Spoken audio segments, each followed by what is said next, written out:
प्यारे बच्चों, कैसे हैं आप सब। आशा करती हूँ आप सब अच्छे होंगे, स्वस्थ होंगे।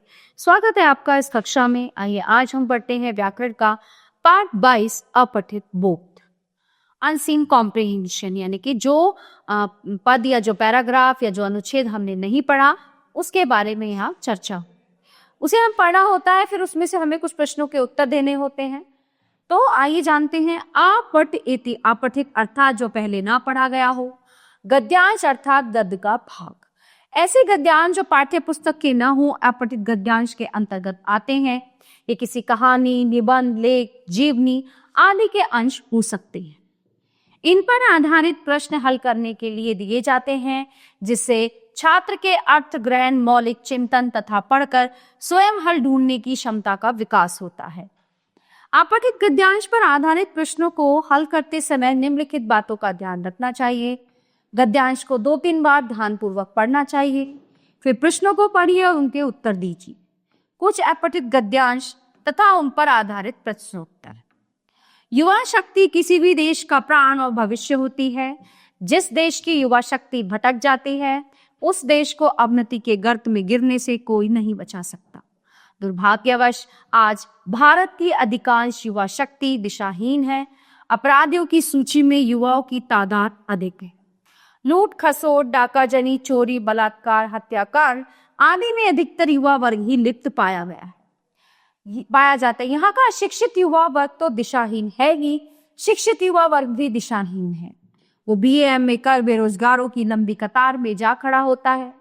उसे समझ में ही नहीं आता कि वो क्या करे।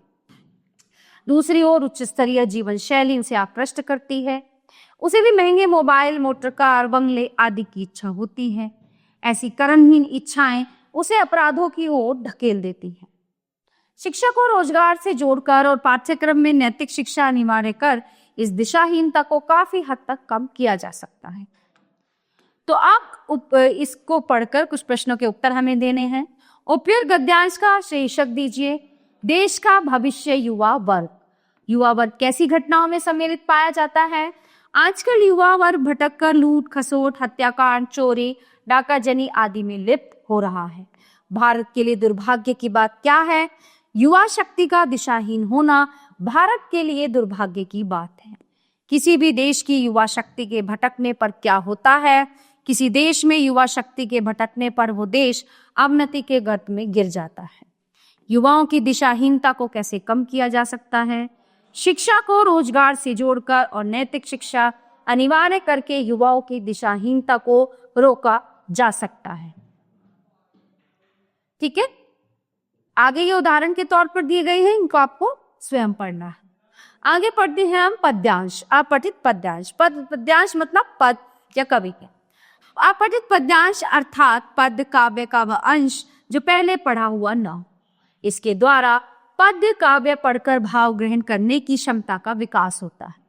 अपठित पद्यांश पर आधारित प्रश्नों को हल करते समय निम्नलिखित बातों का ध्यान रखना चाहिए। पद्यांश को 2-3 बार ध्यानपूर्वक पढ़िए, फिर प्रश्नों को पढ़कर उनके उत्तर दीजिए। कुछ अपठित पद्यांश तथा उन पर आधारित प्रश्नोत्तर।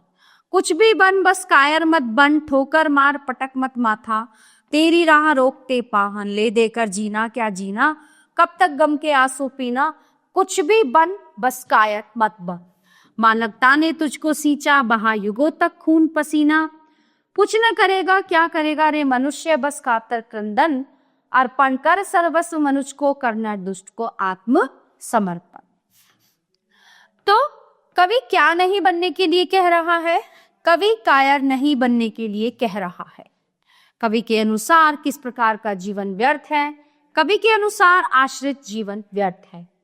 पाहन किसके प्रतीक है? पाहन बाधाओं के प्रतीक है। किसके सामने आत्मसमर्पण न करने की सलाह दी गई है? दुष्ट के सामने आत्मसमर्पण न करने की सलाह दी गई है। कातर और मनुष्य के क्या अर्थ हैं? कातर विवश और मनुष्य। प्यारे बच्चों, ये पाठ यहीं पे समाप्त होता है। आशा करती हूँ आपको अच्छे से समझ आया होगा। मिलते हैं अगली कक्षा में। धन्यवाद।